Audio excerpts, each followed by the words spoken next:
meu nome é Júlia Galvani e essa é mais uma entrevista do quadro NASP 40 anos.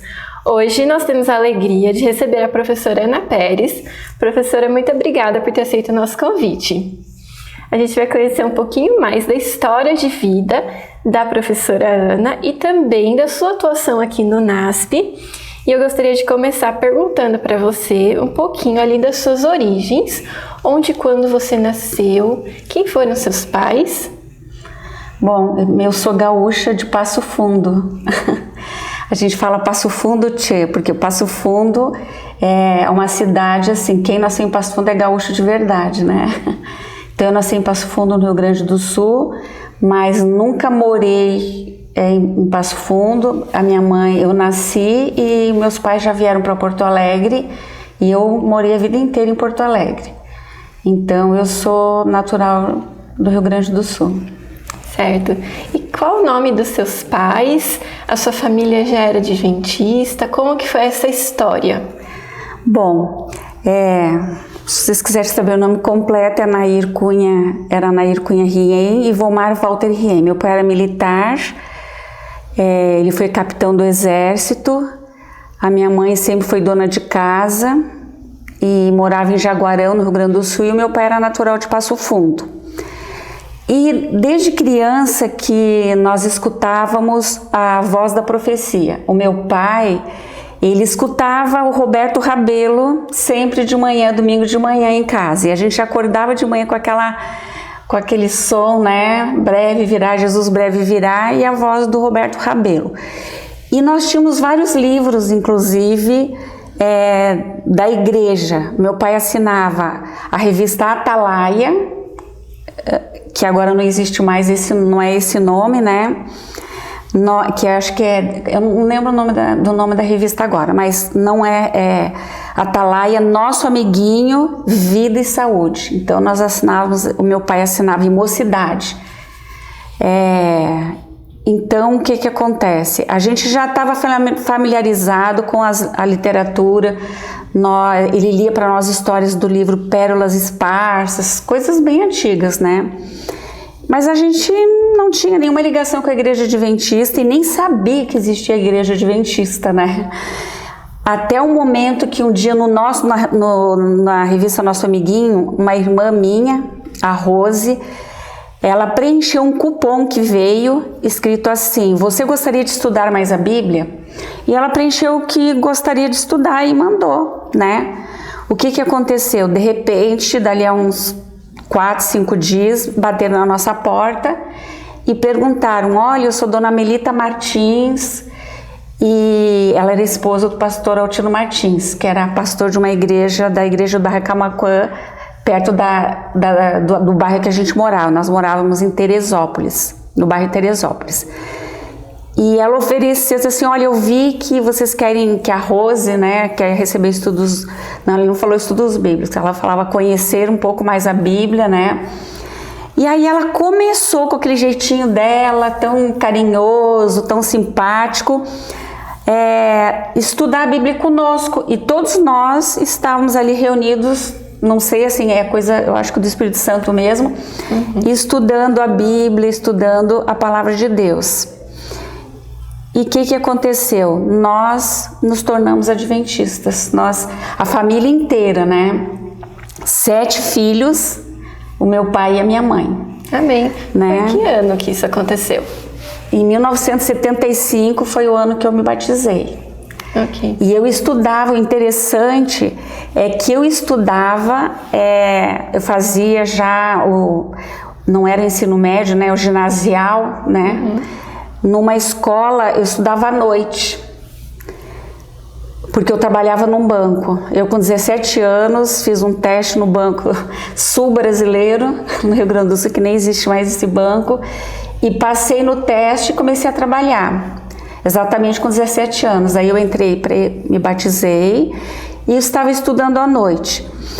E aí eu senti que eu não poderia estudar mais sexta-feira à noite, que não estava de acordo com a palavra de Deus, que eu tinha que guardar o sábado. E eu fui ficando angustiada, né, com isso. E fui lá no diretor da escola e falei: professor Jurandir, eu lembro o nome dele naquela época, eu não posso mais ir aos sábados na escola, porque estou guardando o sábado, eu amo a Deus e estou seguindo a palavra de Deus. Aí ele riu, fez chacota e falou: que absurdo isso, você pode vir na sexta-feira à noite sim, porque não tinha aula no sábado, tinha aula sexta-feira à noite. Pode vir, não vou liberar. Pede para o seu pastor liberar você, e o pastor vai liberar e você vai conseguir vir na aula. Eu falei: não tem nada a ver com pastor, diretor, tem que ver com a palavra de Deus. A palavra de Deus fala que é para guardar o sábado. Ele falou: de jeito nenhum. E não vou abonar suas faltas, não, você tem que sair da escola. Eu fui para casa, chorei muito, fiquei triste e não fui na aula naquela sexta-feira.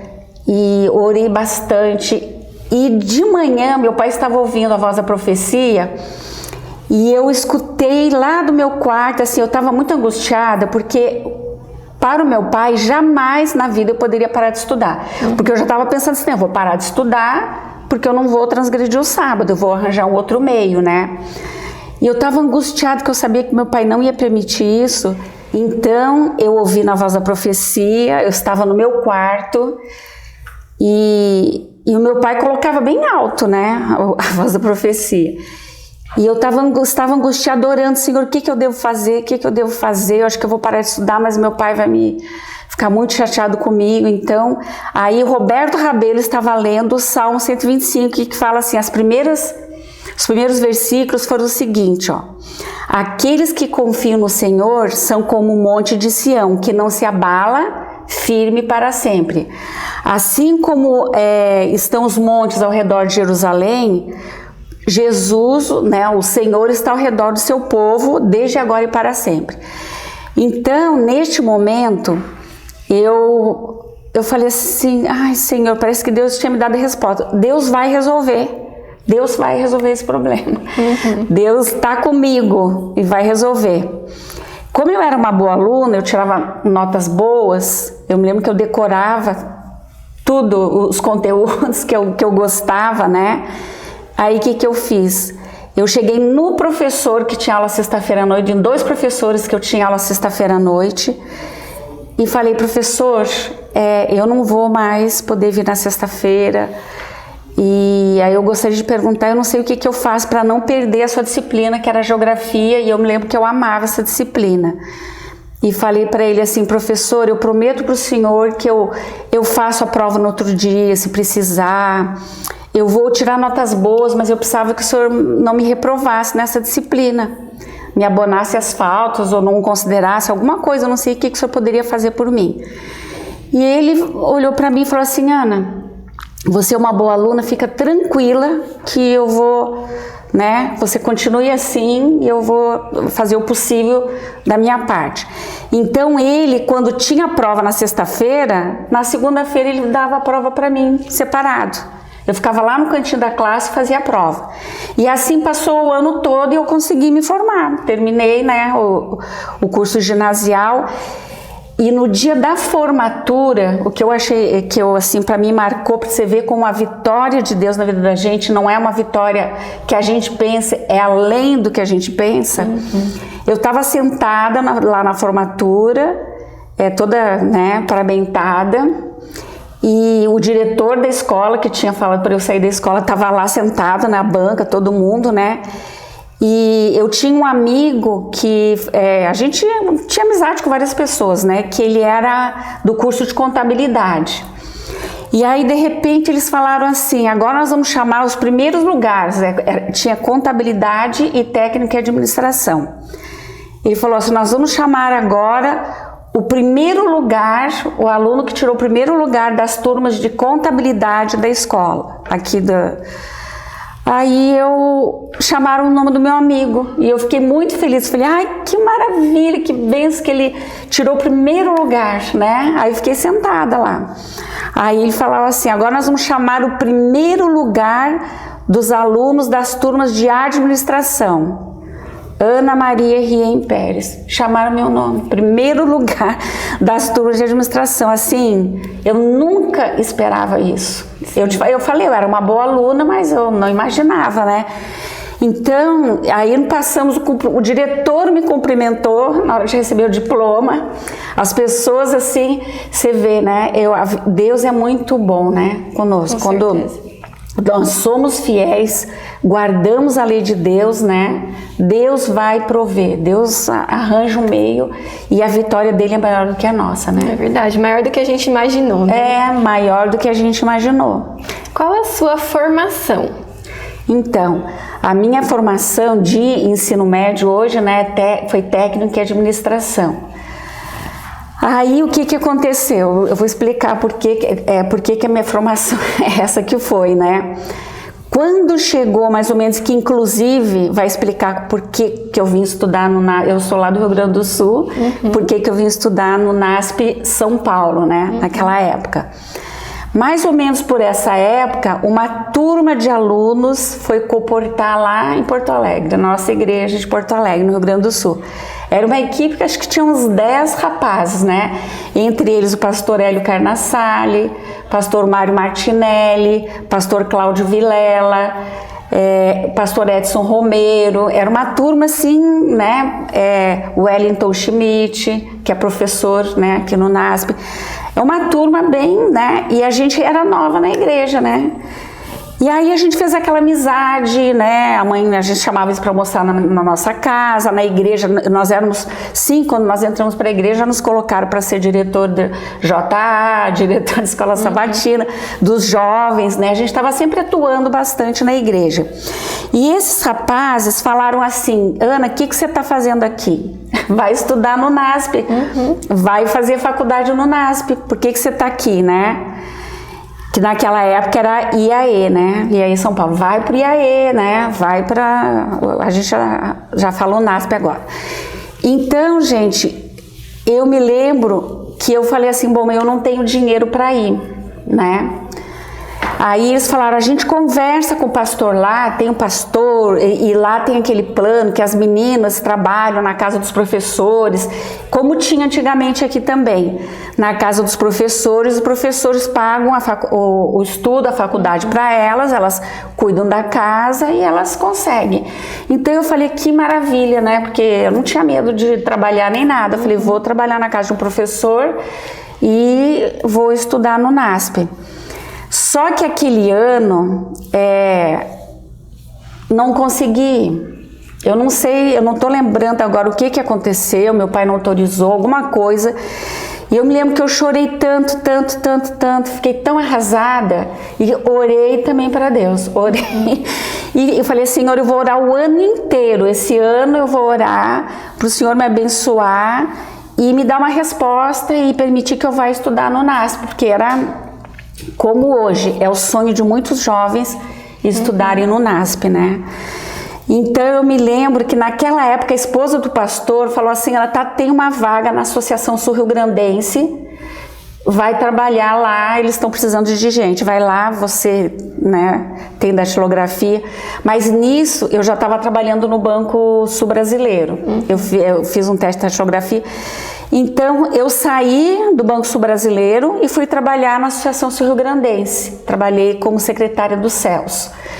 E eu me lembro que eu estava trabalhando lá e orando bastante. Eu estava até ajudando o pastor Anísio Chagas da Digital, os sermões dele. E trabalhei nos céus. Parece que era Hilário Cartivinco, que era, estou falando dos nomes históricos aqui, que era o diretor dos céus naquela época, né? Serviço Educacional Lar de Saúde. E eu orei bastante. Quando chegou a época de vir pro colégio, né, pro NASP, de novo que ia ter vestibular, aquela coisa toda, eu orei, e o meu pai, eu falei, eu vou falar com meu pai, assim, vou pedir de novo para ele. E eu cheguei, com muita oração, eu cheguei pro meu pai, por isso que eu digo, as vitórias de Deus são maiores do que a gente imagina para a vida da gente. Eu orei bastante, cheguei pro meu pai e falei assim, pai, eu queria tanto estudar, fazer faculdade, eu queria fazer faculdade lá no NASP São Paulo, né, no IAE São Paulo. Aí ele falou assim, conversei depois de muita oração, ele conversou, ele me abraçou e falou assim, filha, eu quero muito que a minha filha faça faculdade. Você vai e eu vou te pagar como aluna regular no colégio.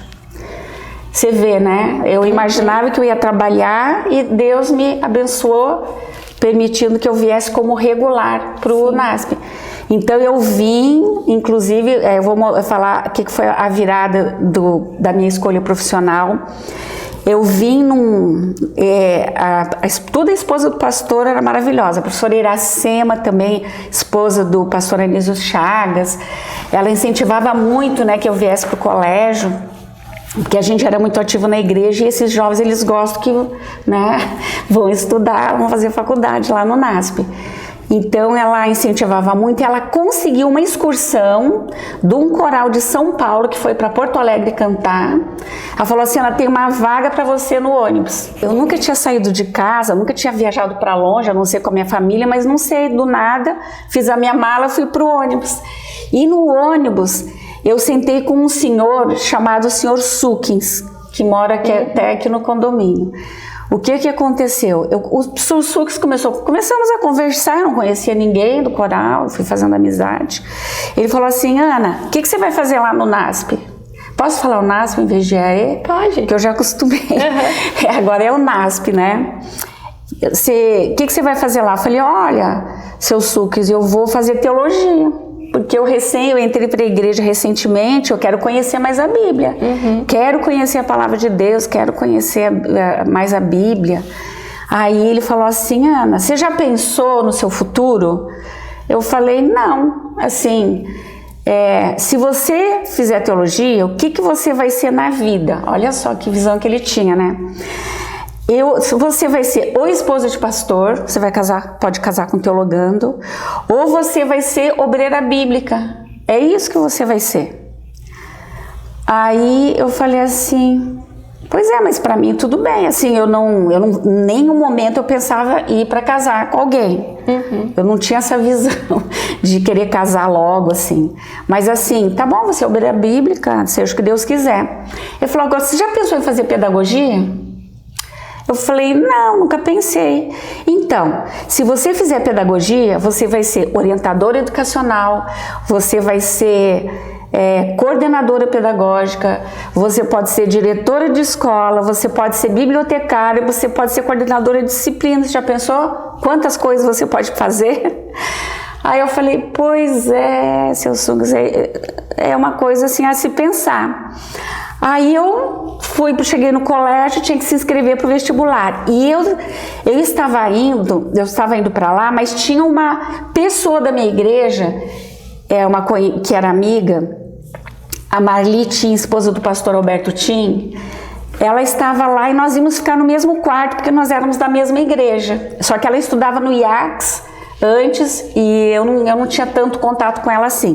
Mas nós ficamos muito amigas, ficamos no mesmo quarto e na hora que eu fui colocar as opções, que pedia mais de uma opção, ela falou assim, Ana, por que você não faz pedagogia? Faz pedagogia que você faz comigo.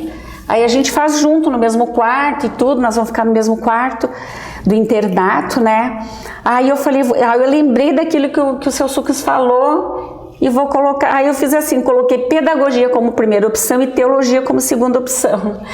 E aí, claro, né, eu passei em pedagogia e fiz pedagogia e amei pedagogia, amei. Eu falei, gente, Deus me deu.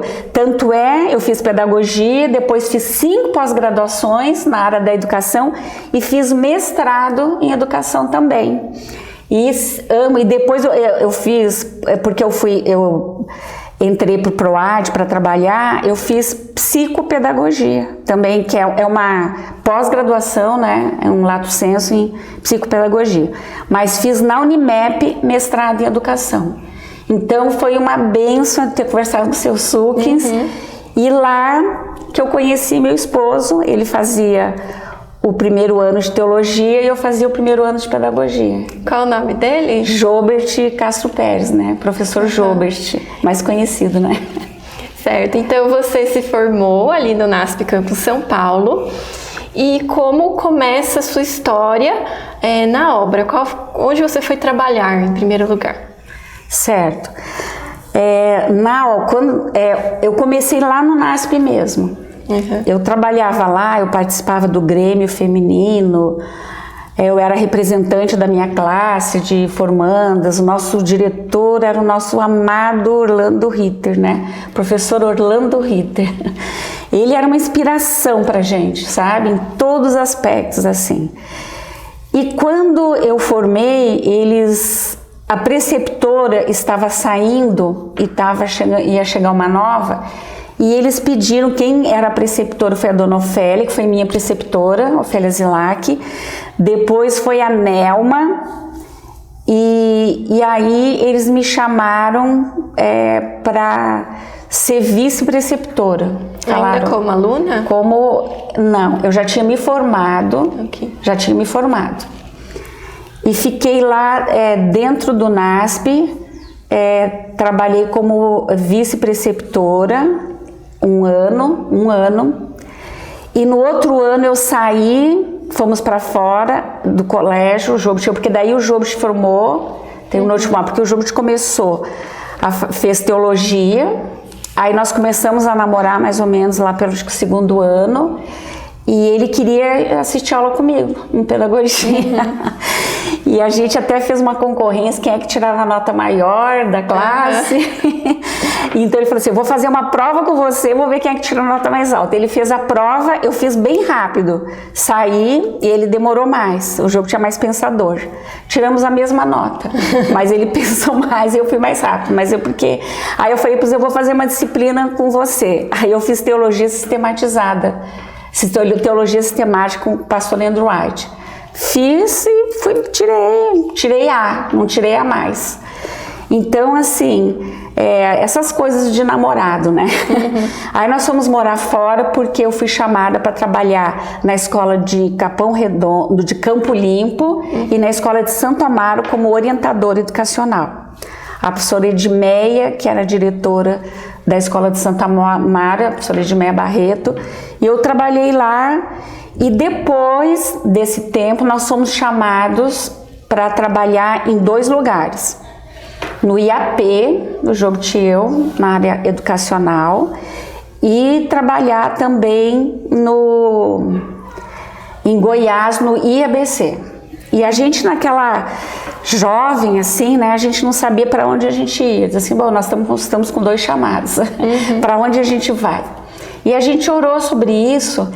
E conversamos com o pastor Roberto Azevedo. Pastor Roberto Azevedo, o que o senhor sugere? Ele falou assim, ele era professor, né? Ele falou assim, conversa com o departamental de educação da União. Ele vai orientar. E era o pastor Homero Reis. Aí o pastor Homero ajoelhou com a gente, orou e falou assim, ó, eu vou dar um conselho para vocês. É que eles têm uma visão administrativa de cima, né? Que a gente não tem.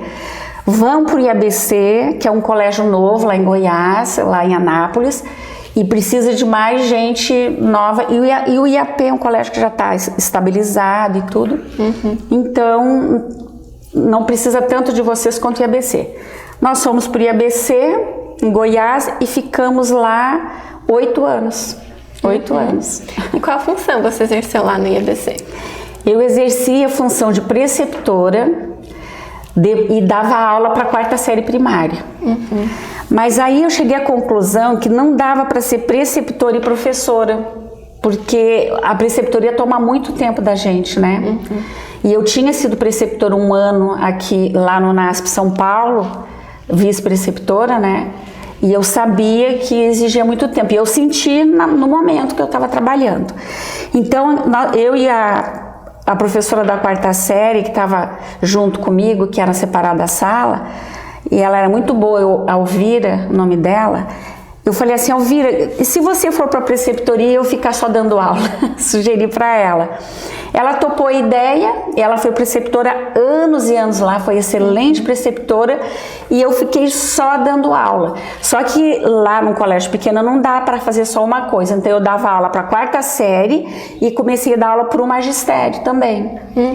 Fui professora do magistério, fui orientadora educacional, fui coordenadora pedagógica e organizei, acho que o primeiro a IABC aberto, eu organizei junto com o professor Lins, pastor e professor Lins, né? Então, o que aconteceu lá no IABC? A gente trabalhava muito, eu sistematizei a questão de estágios do magistério e coisas assim desse tipo.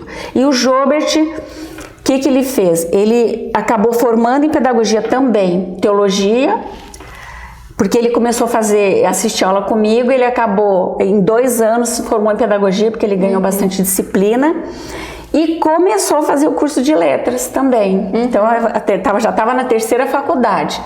E quando nós fomos chamados para lá, para o IABC, ele foi para lá e continuou estudando lá, no IABC. Só que em algum momento, depois de 8 anos, eu falei assim, Senhor, eu sinto que eu já fiz tudo que eu podia fazer aqui no IABC. Eu já fiz a minha parte, eu não sinto que eu estou sendo... assim, porque eu gosto de fazer novidades, trazer novidades, crescer, desenvolver, fazer coisas novas, assim, para o crescimento né? E aí eu falei assim, Senhor, eu estou me sentindo que eu já fiz o que eu tinha que fazer. E eu acho que o Jobert, ele está parado aqui. O Jobert fez 3 faculdades, ele tem que fazer mestrado. Eu conversando com Deus, né? Ele não pode ficar aqui só com essas 3 faculdades, porque ele tem é muito inteligente, ele precisa se desenvolver mais. E eu gostaria também de estudar mais, Senhor. Comecei a orar em setembro sobre isso. Setembro, orando. E tá, aí teve IASP aberto. Sempre tem, né, tinha, não sei como é que tá agora, de ano em ano. Aí o Jobert falou, eu falei com o grupo que como ia ter o IABC aberto, eu falei, eu quero ir lá no IASP aberto para ver como é que funciona para a gente fazer o IABC aberto. Então eu quero ir lá conhecer, quero ver como é que funciona, a logística e tal. Aí fomos para o IASP aberto, participamos bastante e nós comentamos, Jobert, vamos passar lá no IAE Novo, que é aqui o Inácio Engenheiro Coelho. Vamos lá, o pastor Bog está lá, o pastor Bog foi diretor na nossa época, vamos lá conversar com ele. Foi que ano isso? Foi o ano que nós chegamos, 1993. Ok. 1993. Aí nós chegamos aqui, encontramos o pastor Boger, estava tendo o colégio aberto, mas estavam muito preocupados que havia havido um acidente na Lagoa. Um aluno tinha falecido porque ele tinha ido contra as regras da escola, ele foi andar de pedalinho e o pedalinho afundou e ele ficou preso, né? E eles estavam muito angustiados, mas eu falei, pastor Boger e tal, aí eu falei assim, pastor Boger,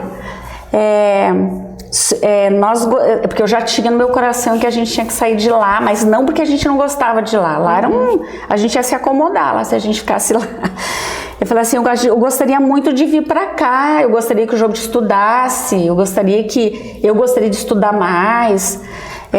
O senhor acha que dá pra gente um dia vir para cá? Disse assim, vamos pensar daquele jeito, vamos pensar. E lá, eu esqueci de falar, eu fiz pós-graduação em metodologia do ensino superior, que hoje aqui eles chamam de docência universitária, e o Jobert também. Nós fizemos uma pós-graduação e eu comecei grávida e o segundo módulo, meu bebê tinha 8 dias. Eu peguei no colo e fui com ele, assistir aula com ele, porque bebê de colo, recém-nascido, se amamenta no peito. Então não tem que fazer mamadeira e tal, então eu assisti às aulas. Nós formamos lá, o pastor Roberto, nós fizemos uma carta para o pastor Roberto Azevedo pedindo bolsa para estudar.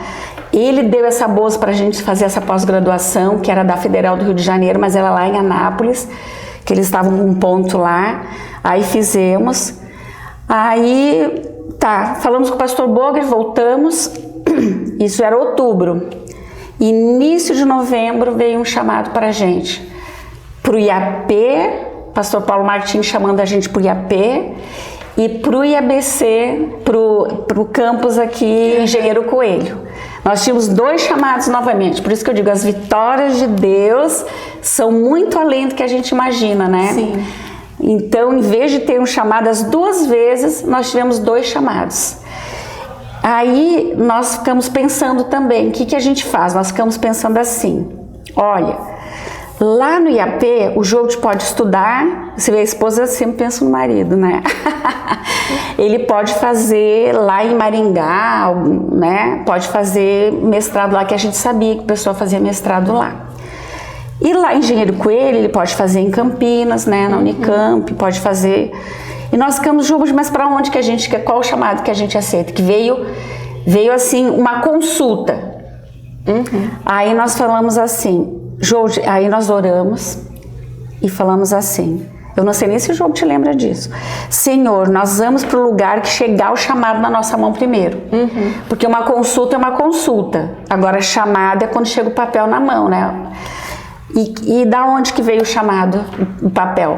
Do campus Engenheiro Coelho, do NASP Engenheiro Coelho, né? Então nós íamos aqui pro campus Engenheiro Coelho, falamos pro pastor Paulo Martini que infelizmente a gente não ia para lá porque a gente recebeu o chamado aqui, chegou na nossa mão primeiro, porque esses processos, como nós éramos obreiros já, eles vão para reuniões na União, na divisão e depois que vem pra gente. Como chegou o daqui, nós íamos aqui. E aí aqui, tanto o Job quanto eu fizemos mestrado. Que legal. Né? Você vê, Deus foi muito bom com a gente. E depois a gente gostaria muito de ter trabalhado com o pastor Paulo Martins, e o pastor Paulo Martins veio para cá como diretor. Você vê, né? Bom, e aqui no NASP, quando vocês chegaram, como que era aqui o campus? Era muito diferente? Qual função você veio atuar aqui? Bom, eles me chamaram para preceptora das meninas, preceptora titular, e o Job para pastor da escola básica, né? Fundamental e médio, né? E era a professora Edmeia, que era a diretora lá, e o pastor Boger era a diretora aqui.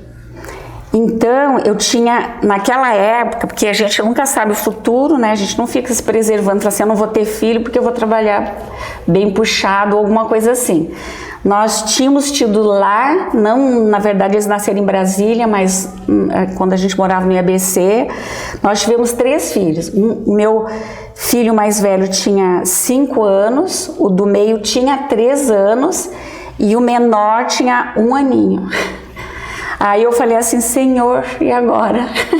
Como que eu vou, com 3 crianças pequenas, ser preceptora?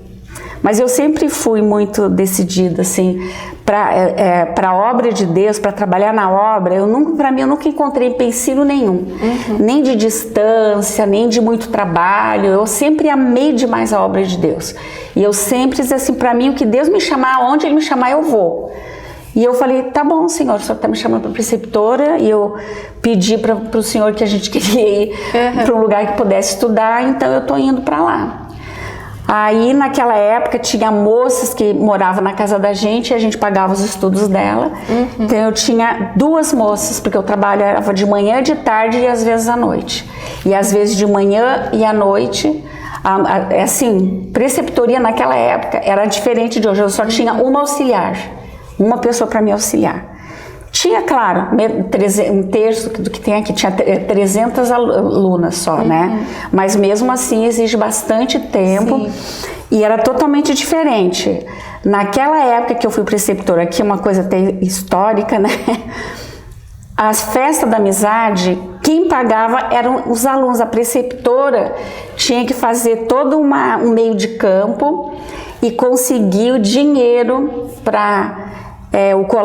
o colégio dava a comida, mas a decoração, que a gente fazia decorações assim suntuosas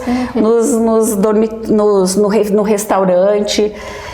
A gente comprava sofás novos para o refeitório e tinha que dar um presente para os rapazes. E o colégio não dava dinheiro para isso. Então a gente tinha que pedir para as alunas contribuírem e eu ia atrás de doações. Eu ia atrás de doações daqui, doações dali, quando eu queria decorar. Sempre eu gostei muito de trabalhar com flores. Eu ia lá na Holanda, naquelas estufas, pedir flores. Aí a gente decorava o lugar, deixava bem bonito, assim. E o dinheiro que a gente conseguia de doação, a gente dava o presente para os rapazes. Eu tirava até dinheiro do meu bolso, para a coisa sair bonita. Aí tinha um grêmio masculino, um grêmio feminino. E uma vez nós entramos, assim, apresentamos o Grêmio de helicóptero, descemos do helicóptero, jogamos bombom lá de cima. Outra vez nós chamamos os carros antigos para apresentar o Grêmio. Porque era assim, a apresentação do Grêmio feminino era um negócio diferente, dos rapazes também. Outra vez nós chamamos motoqueiros. Nós fizemos várias coisas diferentes, assim, sabe? Era uma surpresa um pro outro, né? Os rapazes para as meninas para os rapazes. Exatamente. Os rapazes faziam surpresa na apresentação deles, também era diferente. Então, a gente sempre tinha coisas diferenciadas. Então, eu trabalhei 5 anos na preceptoria. 5. Com 3 crianças pequenas. Deus abençoou. Amém. E aí, saindo da preceptoria, eu fui trabalhar no centro de comunicação, porque naquela época tinha administradora no centro de comunicação, era a professora Edna Silva, professora Edna Bergold, né, depois. Então a professora Edna Bergold era a chefe, eu e a professora Angela Reis trabalhávamos lá com ela, e depois ela saiu, eu fiquei sendo a administradora do local lá. A gente cuidava, se preocupava com xerox, com valores do xerox, com as salas, com biblioteca, todas as salas a gente tinha que estar tudo certinho, a gente acompanhava todos os acontecimentos aqui, o Centro-White, tudo a gente, a administradora que se preocupava com tudo, tá limpo, não tá, tinha a pessoa que trabalhava na limpeza, e a gente administrava até o dinheiro do xerox, a gente administrava, o telefone também, a gente cuidava de tudo isso. Aí quando o pastor Paulo Martins chegou, ele acabou com essa função e ele falou, cada um vai cuidar de si. Né? O Centro-White que cuide dele, das coisas deles, de tudo, a biblioteca que cuide dela. Achou que cada um tinha que se preocupar com as suas coisas. E aí nessa época eu fui chamada para trabalhar no apoio acadêmico. Eu trabalhei no apoio acadêmico 1 ano. E o interessante é que nessa época, eu tenho uma experiência com Deus, eu ganhei, porque quando eu trabalhei no IABC, eu estava recebendo o teto, o salário, o teto, né? Quando eles me chamaram para o apoio acadêmico, o teto do apoio acadêmico era 80% do teto, era menos, eu ia ganhar menos no apoio acadêmico. E eu questionei com Deus isso, eu falei, Senhor, mas como? Que agora eu estou ganhando menos e o trabalho é o mesmo, mas assim, como que eu vou ganhar menos? E aí, eu me lembro que eu orei bastante, fui conversar com o tesoureiro, era o Eliseu de Souza. Eu falei, mas Eliseu, como que vocês baixam o salário de uma pessoa? Vocês não podem fazer isso, é contra a lei. Falei para ele me explicou que essa questão de teto é uma questão da instituição, né? Não tem nada contra a lei. Se o teto da função que eu vou é menor, o meu salário vai ser menor. Coisas desse tipo. E eu questionei, fiquei até... Falei, mas como vocês não podem fazer isso e tal? Eu sei que a gente teve uma discussão leve assim, e ele falou, Ana, vai pilotar o fogão. Falou pra mim, vai pilotar o fogão. Eu falei, não é possível, né? Porque aí eu fui pra casa e orei, ajoelhei, e falei, Senhor, eu volto para casa por causa de 30% do meu salário? Eu amo a tua obra, eu amo a ti ou não amo? Eu estou trabalhando por dinheiro ou não estou trabalhando por dinheiro? Eu comecei a orar sobre isso. E uma música que o pastor Josué de Castro canta, ele pergunta na música se existe alguma coisa do meu sacrifício que está... Eu vou falar nas minhas palavras, né? Que pode estar atrapalhando, alguma coisa assim... Meu sacrifício a Deus, eu tenho que entregar para Deus aquilo. Quer dizer, meu sacrifício não estava sendo puro, não estava sendo, né? Alguma coisa estava atrapalhando. E eu falei assim, Senhor, como assim que eu vou fazer isso? Senhor, eu estou trabalhando para ti ou por causa do dinheiro? Aí eu falei, não, Senhor, pedi perdão para Deus, Senhor. Deus tocou no meu coração, eu falei, Senhor, eu estou errada, eu estou trabalhando por amor à obra, por amor à tua causa, não é por dinheiro, Senhor. Tu tens me abençoado tanto na minha vida, na vida dos meus filhos, na vida do meu esposo, como que eu estou questionando baixar meu salário 30%? Aí eu orei, Deus me deu uma tranquilidade de coração. Aí eu falei, Senhor, eu tô aqui. Fui lá no tesoureiro e falei assim, Eliseu, eu vou trabalhar para Deus, independente de salário. Qualquer coisa que vocês forem me dar para eu ajudar a sustentar minha família, tá bom. E aí, o que aconteceu? Eu trabalhei 1 ano no apoio acadêmico. Depois, eles me chamaram para ser diretora da escola básica aqui. Aí meu salário voltou pro normal. Como as vitórias de Deus são maiores do que a gente imagina, né? São maiores do que a gente imagina. Pronto, eu já estava com meu salário restabelecido, né? Mas isso para mim já não era importante. Deus já tinha me falado, já tinha me mostrado que o importante é o trabalho. E quando eu fui diretora da escola básica, eu nunca orei tanto na minha vida. Eu orava muito, muito, muito. Por quê? Eu estava muito tempo fora de escola. Eu já estava, né, trabalhando preceptoria, outra área, e eu estava me sentindo incapacitada. Eu falei, Senhor, eu não sou capaz, mas o pastor Paulo Martini me chamou para lá. E eu tenho que ir. Eu nunca falei não na vida, na obra, assim, sabe? Sim. E o interessante é que meus filhos estudavam na escola básica. E eu me ajoelhava com eles no culto da manhã e falava assim, filhos, eu não podia falar para eles, porque a diretora anterior estava lá. E ele tinha me chamado por uma coisa que ia acontecer dali a 1 mês e meio, mais ou menos. Porque ele me chamou em novembro e eu iria assumir mais ou menos início de janeiro, né? É porque os administradores, eles planejam com antecedência as coisas, né? Aí eu peguei e falava assim, filhos, vamos ajoelhar aqui e vamos orar por uma coisa muito importante. Deus está chamando a mãe para um trabalho que eu não posso falar para vocês qual é, mas vamos orar. Se Deus puder tirar de mim esse cálice, que Ele possa tirar, mas se não, eu vou trabalhar para Deus. E eu orava todo dia sobre isso. Aí chegou mais ou menos em final de... Mas não foi por isso que eu orei muito, não. Depois que eu entrei para a escola. Aí eu chegou mais ou menos em dezembro, final de dezembro, eles confirmaram que eu seria diretora da escola básica. Tinha toda uma estrutura, a escola funcionava só de manhã e eu tinha que trabalhar. Aí nós começamos a abrir a escola de manhã e de tarde, mas teve muita coisa assim da administração anterior para a nova, o estilo, e o pastor Paulo Martini queria reorganizar a escola, então eu cheguei com muitas mudanças, muitas coisas diferentes, né, do que estava acontecendo, e infelizmente tive que tirar alguns professores que estavam trabalhando por vários motivos, né. Então, assim, o choque foi muito grande. Foi um desafio. Foi um grande desafio. E alguns professores se ressentiram e o que eu fazia? Eu orava, Senhor, me ajuda, o que eu faço? Senhor, por favor.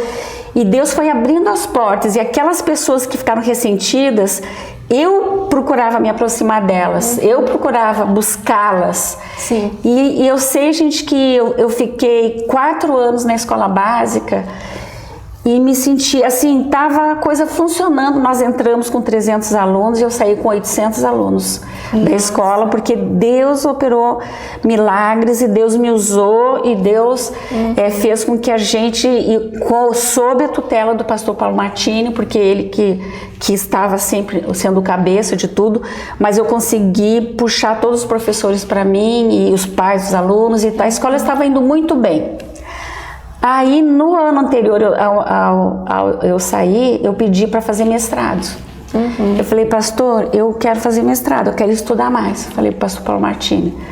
Aí ele sempre era muito, calculava muito, né, as coisas. Eu nunca vi um administrador tão inteligente que nem ele. Ele fez todos os cálculos lá e falou assim, Ana, nós vamos pagar o seu mestrado porque você aumentou as entradas da escola, aumentou o número dos alunos, quer dizer, a sua administração, não eu, e Deus, né, que fez isso. E eu fui fazer mestrado na Unimep, em Piracicaba. Só que eu fiz o primeiro ano, que eram as disciplinas, né, todas as disciplinas. Eu me lembro que eu ia para a escola básica, começava às 9 horas da manhã lá, eu ia para a escola básica. Eu tinha que fugir de lá, porque a diretora de escola não é muita coisa para resolver, e eu ia voando para a Unimep, tanto é que eu perdi a minha carteira de motorista, de tanta multa que eu levei. Mas fiz, Só que o segundo ano do mestrado era mais puxado do que o primeiro, porque tinha umas disciplinas, mas acontece que tinha que escrever. A parte da escrita é muito puxada, porque é uma escrita original e você tem que fazer, é uma coisa de você, não é uma coisa que você copia de outro lugar. E aí eu pedi para o pastor Paulo Martini para sair da escola básica. Eu falei, pastor, aqui eu trabalho de manhã, de tarde e de noite e muitas vezes fim de semana. No domingo tinha muitas programações e às vezes, ó, para vocês verem, eu entrava de manhã e saía 1 da manhã. Por quê? Que eu ficava à noite lá, não funcionava a escola à noite, mas era o único momento que eu tinha de silêncio e paz para mexer na parte burocrática, na parte administrativa, porque uma diretora de escola, um diretor, sempre tem gente entrando na sala perguntando alguma coisa, resolvendo alguma coisa, ou é pai de aluno, ou é professor, ou é funcionário, professor de limpeza, é disciplina, é secretaria, sempre você tá assim, a 1000. Aí eu tava vendo que eu não tava conseguindo, que eu não ia conseguir escrever. E para eu fazer as disciplinas, eu saía de casa, eu nem conseguia estudar em casa. Eu ia para a biblioteca. Aqui vinha para a biblioteca com os meus livros, meu computador e estudava para as disciplinas. Por quê? Uma dona de casa sabe, em casa eu não conseguia estudar. Você tá em casa, louça para lavar, roupa para estender, roupa para lavar, arrumar uma coisa, filho chamando, marido chamando. Aí eu falei, não, senhor, vinha para a biblioteca, passava o dia, eu vinha para a biblioteca a hora que abria e saía lá pelas 4 da tarde da biblioteca. Então, aí eu consegui fazer. E eu pedi para o pastor Paulo Martini para sair da escola básica. Eu falei, pastor, não é que eu quero sair porque eu quero sair. Eu gostaria de sair porque eu gostaria de terminar o mestrado, pelo menos. E eu não vou conseguir aqui. E o NASP está pagando o meu mestrado, eu preciso terminar. E aí, nessa época, ele falou assim, eu só te vejo num lugar. Ele falou no PROAD. Por quê? Porque a professora Edinice Burlandi estava se aposentando, não quis continuar, e ele estava procurando uma pessoa para o PROAD. E aí eu entrei para o PROAD. Comecei a trabalhar no PROAD e trabalhei 10 anos no PROAD. Certo, e nesse período no PROAD, conte-nos um pouquinho das funções do PROAD e se teve algum momento assim marcante no PROAD. Certo. O PROAD aqui no NASP, ele começou com a professora Marli Tim. Ela era muito envolvida, trabalhava muito, desenvolveu muitos e muitos programas e inclusive o PROAD também era um centro de aconselhamento. Naquela época não tinha vários psicólogos, eram professores mesmo que davam aconselhamento para os alunos. E depois que ela saiu, entrou a professora Edinice Burlandi. E ela também ficou vários anos, eu não sei quantos anos, né, elas ficaram. Eu sei que quando eu entrei, a professora Burlandi tinha se aposentado, estava se aposentando, eu entrei para o PROAD. E o PROAD, além de ser um centro de aconselhamento, mas aí já não era mais aconselhamento psicológico, porque nós não tínhamos a capacitação para ser, porque eu não era psicóloga, e nenhuma de nós ali éramos psicólogas, e aí nós já tínhamos nós já tínhamos psicólogos, né? O PROAD, ele começou a trabalhar junto ao que o MEC exigia, né? Certo. Fora a questão, porque no NASP o aconselhamento é diferente, né, de outros lugares. Nós trabalhamos, quando a gente aconselha um aluno, a se voltar sempre para a nossa força maior, que é Deus. Fora o aluno buscar uma força de boa vontade, de dinamismo, né, de olhar para frente, querer fazer o seu melhor, essa força a gente sabe que vem de Deus. E fora daqui, em geral, a força vem de dentro, e a gente sabe que essa força não vem de dentro, essa força vem de Deus. E a gente sempre leva os alunos para isso, mas dentro das questões corretas. Então, nós começamos a seguir uma linha de acordo com que o MEC ia exigir de nós, né? Mas, e também fazíamos coisas a mais do que nós, como instituição adventista, cremos e procuramos ajudar nossos alunos. Mas nós começamos a trabalhar com o nivelamento dos alunos. A gente tinha que, vocês sabem que os alunos, quando vêm para o ensino superior, eles vêm de vários tipos de instituições de ensino. Alguns há muito tempo já estão longe da escola, estavam longe da escola, muitos são bem adultos, já pais, de família. Então, quando eles chegam na faculdade, eles ficam chocados com as disciplinas muito pesadas e o português, principalmente português e matemática, que são disciplinas, né, básicas de todos os cursos, né, na área das exatas e arquitetura, né, engenharia civil e coisa, e contabilidade tem matemática, e português todos têm. Então a gente proporcionava aulas de português com professores e às vezes alunos estagiários do curso de letras nos ajudavam também. A gente fornecia essas aulas nos domingos, porque os alunos durante a semana muitos trabalhavam e não tinham tempo de fazer isso, né? Nós continuamos realizando os simpósios universitários, que já tinha desde a época da professora Marlitin, ela já tinha criado. E o simpósio universitário a gente sempre buscava assuntos que tinham que ver com os jovens, mas não estavam no currículo normal da sala de aula, né?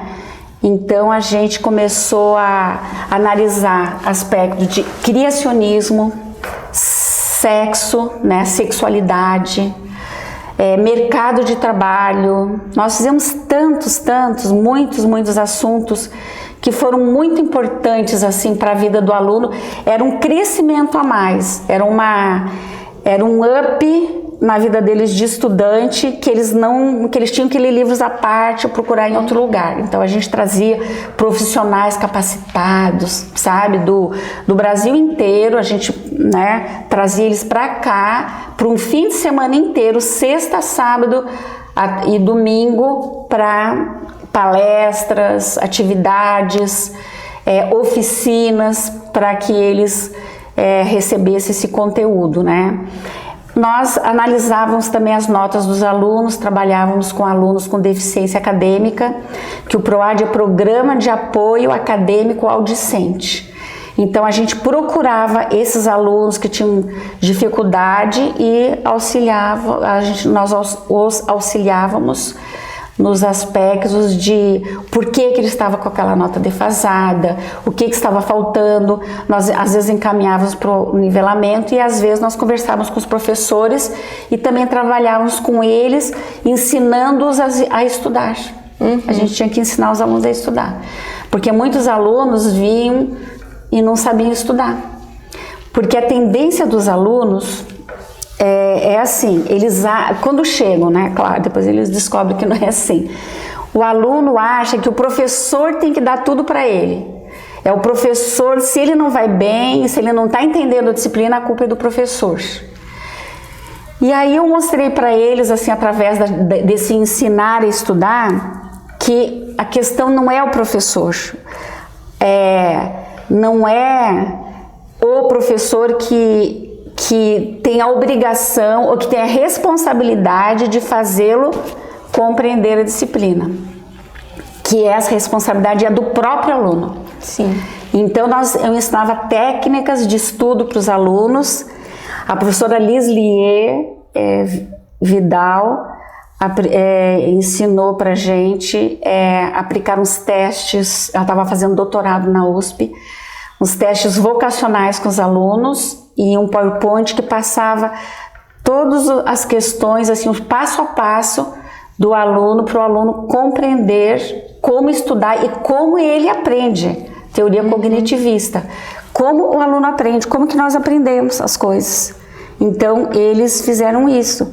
Eles começaram a compreender como é que se estuda e como é que se aprende.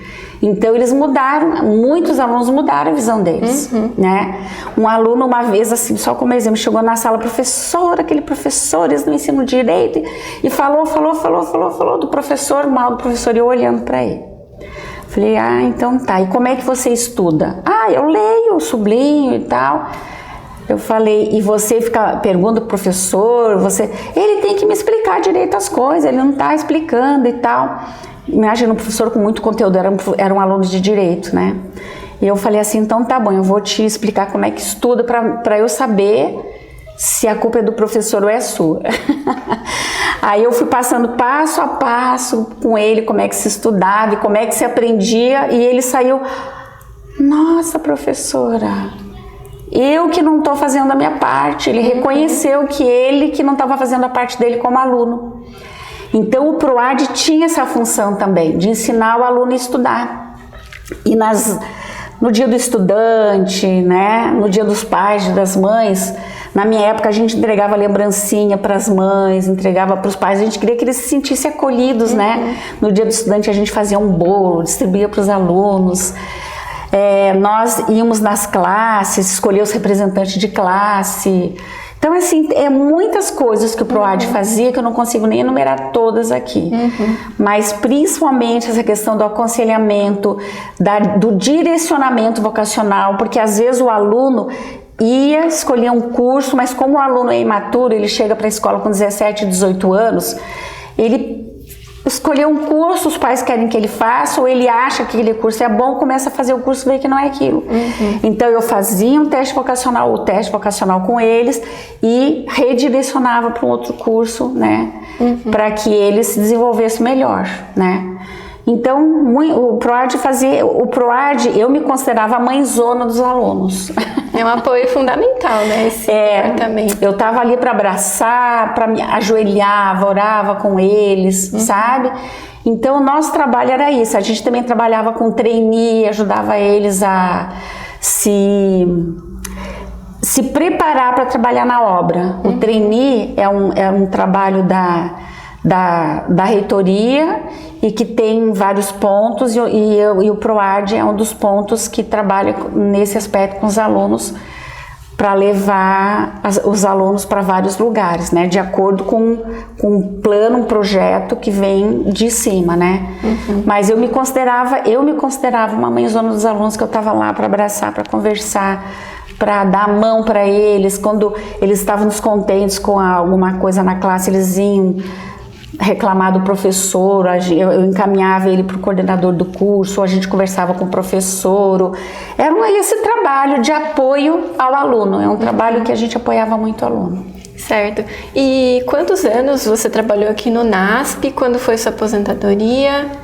Então, no NASP eu trabalhei, o ano que vem vai fazer 30 anos que a gente está aqui, né, no NASP, porque nós chegamos em 1994. Por isso que eu te falei, em 1993 foi quando eu orei para Deus que a gente precisava sair lá do IABC para o jogo de estudar. Final de 93 nós já recebemos o chamado, e em 94 a gente já estava aqui trabalhando, né? Então, nós ficamos aqui 28 anos. Certo. Então faz 2 anos que a gente se aposentou, que nós paramos de trabalhar. Ok. E, na sua opinião, qual é o diferencial do NASP em relação a outras instituições? É total, gente. O NASP, ele tem um diferencial, porque o NASP ama os alunos, o NASP, eu até me emociono de falar, ele transforma a vida dos alunos. O NASP Deus transforma através do NASP, através dessa convivência com professores, com alunos, com diretores que amam os alunos, pessoas que amam os alunos. E eles encontram Deus, encontram o braço acolhedor, que vai fazer diferença na vida deles, eles vão ser transformados. Então, essa é a diferença de uma instituição como o NASP e uma outra instituição que não tem princípios e não quer levar o aluno para a salvação através da educação. Então, o NASP tem todo esse diferencial. Amém. E na sua vida, o que o NASP representou para você? Olha, o NASP foi uma bênção na nossa vida, minha e do Jobert. Nós educamos nossos filhos aqui. Nenhum dos nossos filhos tinha estudado lá no IABC, porque eles saíram novinhos de lá. E a primeira escola deles foi aqui. Então Deus abençoou muito a gente em termos de cuidado, de princípios, de igreja, de o que eles assistiam aqui, de relacionamento, de amizade. Bom, gente, aqui no NASP, Deus nos abençoou muito em todos os aspectos, no aspecto financeiro, só com o salarinho da obra, mas nós sendo fiéis no dízimo, nas ofertas, Deus nos abençoou, nós conseguimos construir a nossa casa. Também nossos filhos foram abençoados pelo relacionamento com os colegas, com os amigos, com a igreja também. Nós recebemos muitas mensagens e conselhos espirituais. E também, gente, o NASP auxiliou nossos alunos nossos filhos financeiramente nos estudos. E para nós, e nos nossos estudos também. Então, para nós é uma bênção e nós ainda estamos aqui e no que precisar nós estamos ainda para servir mesmo aposentados. Certo, então eu queria muito agradecer por você ter aceito o nosso convite, professora. Que Deus seja louvado pela maneira como Ele conduziu a sua vida. Amém. E por você ter se permitido ser usada por Ele, né? Com certeza abençoa a vida de muitos alunos. Com certeza. E que Deus continue abençoando a você e sua família. Então tá bom, muito obrigada.